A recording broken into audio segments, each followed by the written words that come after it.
నమస్కారం AC news కి స్వాగతం. అద్దంకి గుండ్లకమ్మ నది నుంచి ఇసుక అక్రమ రవాణా జరుగుతున్న అధికారులు చూసి చూడనట్లుగా వ్యవహరిస్తున్నారు.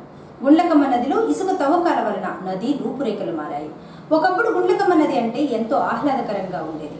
ప్రస్తుతం గుండ్లకమ్మ నదికి వెళ్లాలంటే ఇసుక మాఫియా బ్యాచ్ దెబ్బకి భయపడిపోతున్నారని, అద్దంకి గుండ్లకమ్మ నది నుంచి పగలు రాత్రి తేడా లేకుండా ఇసుక తవ్వకాలు జరుగుతున్నా సబ్ రెవెన్యూ శాఖ అధికారులు సైలెంట్ గా చూసి ఊరుకుంటున్నారే కానీ చర్యలు తీసుకోకపోవడంతో విమర్శలు వస్తున్నాయి. గుండ్లకమ్మ నదిలో ఎక్కడ చూసినా భారీ స్థాయిలో గుంతలు తప్ప ఏమీ కనబడటం లేదు. గుండ్లకమ్మ నది పరివాహకంలో ఇసుక తవ్వకాలతో ఏర్పడిన గుంతల్లో భవనాల వ్యర్థాలు, పురపాలక చెత్తను పడేస్తున్నారు. ఇప్పటికే రామాయపాలెం గ్రామ పరివాహకంలో సుమారు 50 ఎకరాల్లో గుండ్లకమ్మ ఒడ్డున చదును చేసిన భూమిలో పంటలు సాగు చేస్తున్నారు. నదిలో ఇసుక తవ్వకాల కారణంగా నీటి సరఫరా దిశమారింది. గతంలో నదిలో నీరు తూర్పు వైపును ప్రవహించేది. ఇసుక తవ్వకాలు పడమర దిక్కులో చేపట్టడంతో నదిలో ఆ దిశగా నీరు ప్రవహిస్తోంది. ఈ నేపథ్యంలో తవ్వకాలు జరిపిన గుంతల్లో వ్యర్థాలు, చిన్న చెట్లు పెరగడంతో గుండ్లకమ్మ రూపురేఖలు మారిపోతున్నాయి. ప్రశాంతంగా కొద్దిసేపు విహారానికి వచ్చే పట్టణవాసులు ఇలాంటి దృశ్యాలు చూసి తట్టుకోలేకపోతున్నారు. దీంతో సాయంత్రం వేళల్లో నది పరివాహకం వద్దకు వచ్చి సేదతీరే ఆలోచనలను విరమించుకుంటున్నారు. తక్షణం ఇసుక అక్రమ తవ్వకాలను అరికట్టడంతో పాటు పరివాహకాన్ని మరింత అందంగా తయారు చేసేందుకు చర్యలు తీసుకోవాలని ప్రజలు విజ్ఞప్తి చేస్తున్నారు. తెంగరాల వెంకటేశ్వర్లు, సిపిఎం పార్టీ అద్దంకి మండల కార్యదర్శి. అద్దంకి ప్రాంతంలో ముఖ్యంగా గులకమ్మ ఏదైతే ఉందో ప్రాంతంలో ఈరోజు ఇసుక అక్రమాలు విపరీతంగా పెరిగిపోతూ ఉన్నాయి. అసలు దీనికి సంబంధించి అరికట్టేటువంటి పరిస్థితి లేకుండా పోయింది. యథేచ్ఛగా ఇసుక అక్రమంగా తరలిస్తూ ఉన్నారు. అధికారులు కూడా అన్నీ తెలిసి కూడా వాళ్ళు సూచి చూడనట్టు వ్యవహరిస్తూ ఉన్నారు. దీన్ని మరీ ఈ ప్రాంతంలో అదే ఇసుకని ఒక పేదోడు ఏదన్నా చిన్న అవసరాల కోసం తీసుకుంటే మరీ రెక్కియల్లా నిర్వహించి దాడులు చేసి వాళ్ళ మీద కేసులు పెట్టేటువంటి పరిస్థితి మరో పక్క నడుస్తుంది. వాళ్ళకు సంబంధించినటువంటి కొంతమంది గత ప్రభుత్వంలో ఎవరైతే అక్రమంగా ఇసుక దందాలు నడిపినటువంటి వాళ్ళు ఇప్పుడు ఈ ప్రభుత్వంలో కూడా ఇప్పుడు ఈ ప్రభుత్వాన్ని కూడా ఉపయోగించుకొని ఇక్కడ వాళ్ళు మళ్ళీ ఇసుక దందాలని నడుపుతున్నటువంటి పరిస్థితి ఉంది. అంటే ఇక్కడ పార్టీలు ఏమైనా ప్రభుత్వాలు ఏమైనా సరే అక్రమదారులకు మాత్రం ఈరోజు ఏ ప్రభుత్వం ఉన్నా వాళ్ళని అరికట్టేటువంటి పరిస్థితి ఇక్కడ ఈ ప్రాంతంలో కనపడట్లేదు. ఇక్కడ ఉన్నటువంటి పట్టణానికి దగ్గరలో ఉన్నటువంటి గులకమ్మ ప్రధానమైనటువంటి పట్టణానికి మంచినీరు అందించేటువంటి గులకమ్మ ఈరోజు కనుమరుగయ్యేటువంటి పరిస్థితి కనపడతా ఉంది. ఈ పాటికే పట్టణంలో తాగునీరుకి అనేక ఇబ్బందులు పడతా ఉన్నారు. ఒక పక్క ట్యాంకీలు పాడైపోయినాయని చెప్పేసి డైరెక్ట్గా నీళ్ళు వదులుతూ ఉన్నారు. ఆ నీళ్లు కూడా సక్రమంగా వదలట్లేదు. రాబోయే కాలంలో ఇది చాలా మంచినీటికి అనేటువంటి తీవ్రతగా ఎదురయ్యేటువంటి పరిస్థితి ఉంది. ప్రాజెక్టు గేటు కొట్టకపోయిన తర్వాత వారు నీళ్ళన్నీ సముద్రంకి పోయిన తర్వాత ఆ పరిస్థితి ఇప్పుడు అద్దంకి పట్టణం మీద కూడా ఆ ప్రభావం పడింది. ఇది చట్టానికి వ్యతిరేకంగా ఇసుక తవ్వుకున్నటువంటి వాళ్ళు ప్రభుత్వ నియమ నిబంధనల ప్రకారం 1 మీటర్ లోతు మాత్రమే తీసేటువంటి పరిస్థితి ఉంది. కానీ 10 మీటర్లు 20 మీటర్లు ఇసుక ఎక్కడ దొరికితే అక్కడ ఎంత లోతైనా సరే తీసి అక్రమంగా ఇసుక తోలుతూ ఉన్నారు. పెద్ద పెద్ద కోరీలాగా గుంటలు పెట్టి ఇదవుతూ ఉన్నారు. దీని ద్వారాగా భూగర్భ జలాలు అడుగంటేటువంటి పరిస్థితి ఏర్పడే ప్రమాదం ఉంది. అందుకని గులకమ్మకు సంబంధించినటువంటి ప్రధానమైనటువంటి ఇసుక తోలటం వల్ల అక్కడ ఈ పర్యావరణమైనటువంటి పరిస్థితులు కూడా ఈ ఇబ్బందికరమైనటువంటి పరిస్థితి కూడా ఉంది. ప్రధానంగా అద్దంకి పట్టణానికి ఈ ప్రాంతంలో ఉన్నటువంటి అన్ని గ్రామాలకి త్రాగునీరు అందించేటువంటి పరిస్థితి లేకుండా పోతూ ఉంది. దీనివల్ల ప్రజలు తీవ్రమైనటువంటి ఇబ్బందులు ఎదుర్కొనేటువంటి పరిస్థితి రాబోతూ ఉంది. అందుకని ఇవన్నీ చూస్తున్నా మైనింగ్ అధికారులు కానీ లేకపోతే ఇక్కడ ఉన్నటువంటి పోలీసు వారు కానీ రెవెన్యూ కానీ ఎవరు దీన్ని అరికట్టేటువంటి పరిస్థితి లేకుండా పోతూ ఉంది.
67వ వర్ధంతిని పురస్కరించుకుని అద్దంకి పట్టణంలోని స్థానిక బంగ్లా రోడ్లో ఉన్న ఆంధ్రకేసరి టంగుటూరి ప్రకాశం పంతులు వర్ధంతి కార్యక్రమాన్ని ప్రకాశం మిత్రమండలి ఆధ్వర్యంలో సోమవారం నిర్వహిస్తున్నారని ప్రకాశం మిత్రమండలి గౌరవ అధ్యక్షులుగా గాడేపల్లి దివాకర్ దత్తు తెలిపారు. ఈ సందర్భంగా ఆయన మాట్లాడుతూ అద్దంకి పట్టణంలో జరిగే ప్రకాశం పంతులు 67వ వర్ధంతి కార్యక్రమానికి ముఖ్య అతిథిగా ప్రకాశం పంతులు మునిమనవరాలు సుభాషిణి హాజరవుతున్నారని, ముందుగా ప్రకాశం విగ్రహానికి పూలమాలలు వేసి నివాళులర్పించి వాసవి నగర్లో ఉన్న శ్రీనివాస కళ్యాణ మండపంలో సభ జరుగుతుందన్నారు. ప్రకాశం పంతులు 67వ వర్ధంతిని పురస్కరించుకుని 10వ తరగతిలో 550 మార్కులకు పైగా సాధించిన 143 మంది విద్యార్థులకు బహుమతులు ప్రదానం చేయడం జరిగిందని దత్తు చెప్పారు. రావురి రంగయ్య, ఊటుకూరి కృష్ణ సుభాన్ సౌజన్యంతో 31 మంది విద్యార్థులకు నగదు బహుమతి అందజేస్తారని, అదేవిధంగా ఊటుకూరి నరేంద్ర కార్యక్రమంలో పాల్గొనే వారికి భోజన వసతి ఏర్పాటు చేశారని, కావున అద్దంకి పట్టణంలో ఉన్న ప్రకాశం పంతులు మిత్రమండలి సభ్యులు, ప్రజలు, ఆయన అభిమానులు పాల్గొని జయప్రదం చేయాలని దివాకర్ దత్తు పిలుపునిచ్చారు. మే 20వ తారీఖున అద్దంకి చుట్టుపక్కల గ్రామాల్లో 10వ తరగతిలో ప్రతిభ చూపిన విద్యార్థులకి, అంటే 550 మార్కులు ఆ పైన మార్కులు వచ్చిన ప్రతిభావంతులైన విద్యార్థులందరినీ ఒక చోట చేర్చి వాళ్ళకి బహుమతులు ఇవ్వడం అనేది జరుగుతుంది.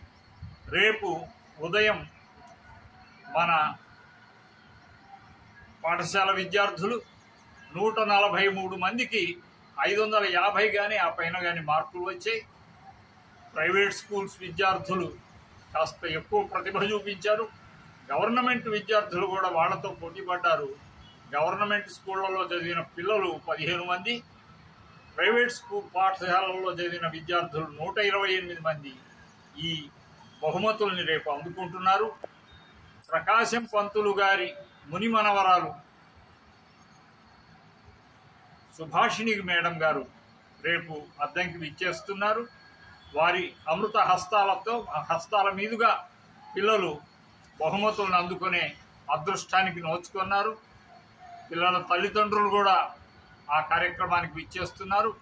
మన సృజన, ప్రకాశం మిత్రమండలి, రోటరీ మిత్రులందరూ కూడా చాలామంది ఈ కార్యక్రమానికి విచ్చేస్తున్నారు. శ్రీనివాస కళ్యాణ మండపం అద్దంకిలో ఈ కార్యక్రమం జరుగుతుంది. రుద్రయ్య గారు జ్యోతి ప్రజ్వలన చేస్తారు. రావూరు రంగయ్య గారు ప్రతిభావంతులైన గవర్నమెంట్ పాఠశాలలోని విద్యార్థులకి స్కాలర్షిప్ ఇస్తున్నారు. కృష్ణ సుభాన్ గారు ప్రతిభావంతులైన ప్రైవేట్ పాఠశాలలో చదివిన విద్యార్థులకి నగదు పురస్కృతులు ఇస్తున్నారు. ఈ 142 మందికి కూడా ప్రకాశం మిత్రమండలి పక్షాన మేము మంచి పుస్తకాలని ఇవ్వటం జరుగుతుంది.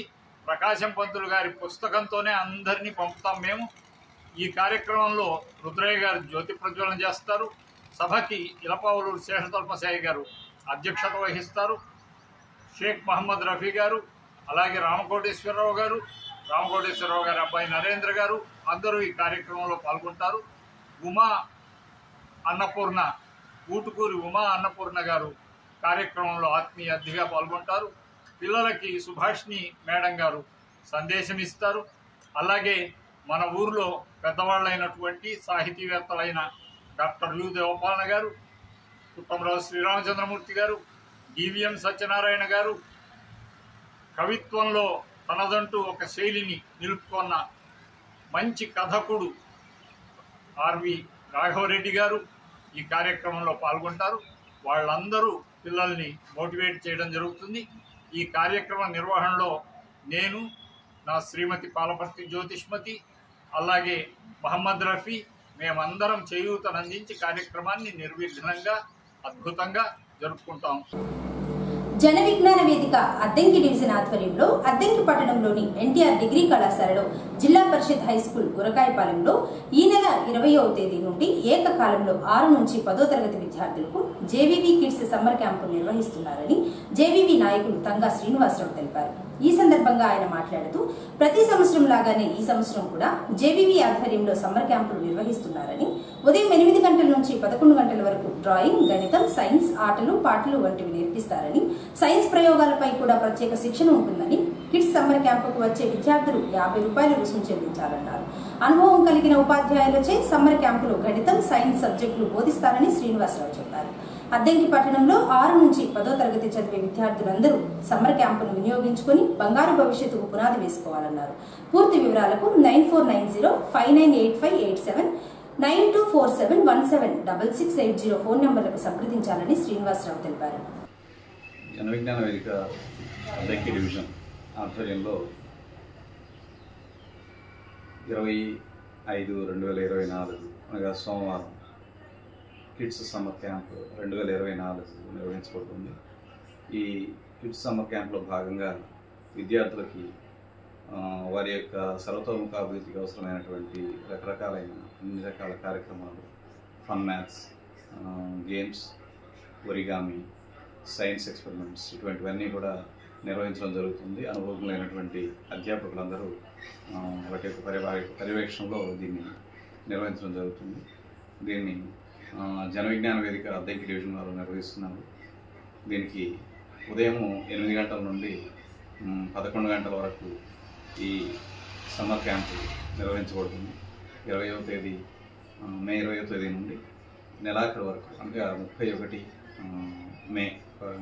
మే వరకు కూడా ఈ కార్యక్రమాలు నిర్వహించబడతాయి 11 రోజుల పాటు. కాబట్టి అద్దంకి గ్రామంలో ఉన్నటువంటి అందరూ విద్యార్థులు 6 నుంచి 10వ తరగతి వరకు చదువుతున్నటువంటి విద్యార్థులందరూ కూడా ఈ సదవకాశాన్ని వినియోగించడం కోరుతున్నాను. శ్రీ వాసవి కన్యకా పరమేశ్వరి అమ్మవారి జయంతి సందర్భంగా అద్దంకి పట్టణంలోని స్థానిక గాంధీ బొమ్మ సెంటర్లో వేంచేసి ఉన్న అమ్మవారి దేవాలయంలో శనివారం రాత్రి ప్రత్యేక పూజా కార్యక్రమాలు జరిగాయి. ముందుగా అమ్మవారిని స్వర్ణ ఆభరణములతో అలంకరణ చేశారు. తదుపరి అమ్మవారిని లక్షమల్లెలతో ఎంతో విశేషంగా అర్చన చేశారు. మల్లెల అర్చనలో మహిళా భక్తులు పాల్గొని అమ్మవారిని దర్శించుకుని మల్లెల అర్చనను తిలకించారు. అనంతరం భక్తులకు తీర్థ ప్రసాదాలు అందజేశారు.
त्रिपुरसुंदरीं त्रिपुरवासिनीं त्रिपुराश्रीं त्रिपुरमालिनीं त्रिपुरासिद्धिं त्रिपुराम्बां महात्रिपुरसुंदरीं महामहेश्वरीं महामहाराज्ञीं महामहाशेष नमस्ते नमस्ते नमः।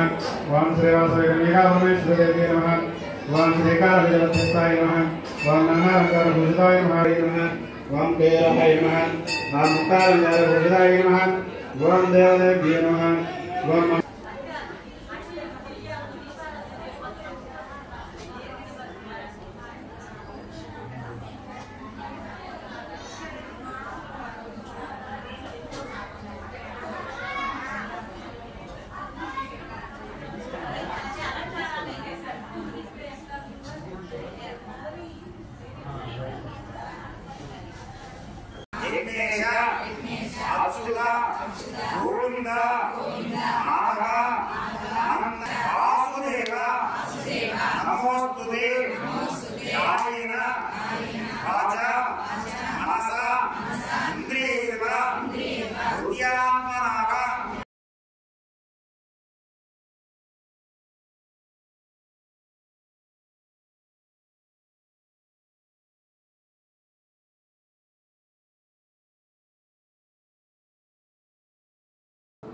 ఏసీ న్యూస్ ఇంతటితో సమాప్తం. నమస్కారం.